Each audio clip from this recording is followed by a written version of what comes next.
Nous poursuivons notre semaine de l'égalité dédiée aux enjeux autour des droits des femmes. Et pour ce deuxième jour, nous vous proposons une plongée dans l'histoire de la Haute-Marne.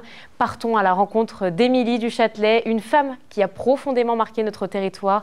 Bonsoir Brigitte, tu es avec nous pour nous en dire un petit peu plus sur cette figure historique. Bonsoir Clémentine. Alors Émilie du Châtelet, elle est très connue sur le territoire pour un bâtiment, le château de Ciré-sur-Blaise. La construction du château a débuté en 1643 par le marquis Louis-Jules du Châtelet.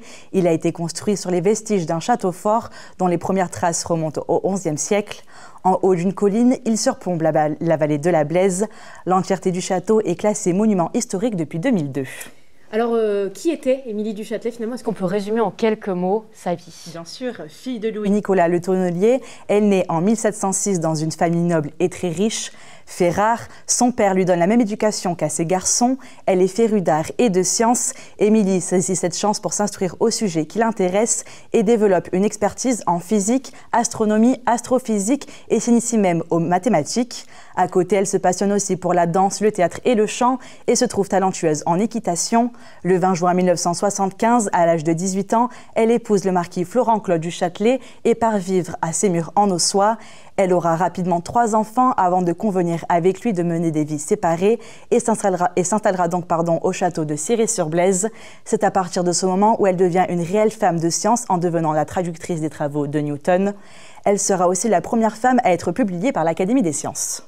Alors, qui dit Émilie dit bien sûr Voltaire. C'est une histoire quand même très connue. Et ils ont vécu une histoire d'amour, c'est ça? Tout à fait, Clémentine. C'est en retournant vivre à Paris en 1733 qu'Émilie du Châtelet et Voltaire se rencontrent et que leur liaison commence.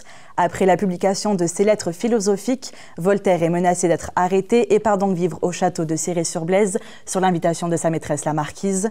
S'ensuit une idylle de 15 ans jusqu'à la mort d'Émilie, où après être tombée enceinte de son dernier amant, le poète Saint-Lambert, elle décède des suites de son accouchement.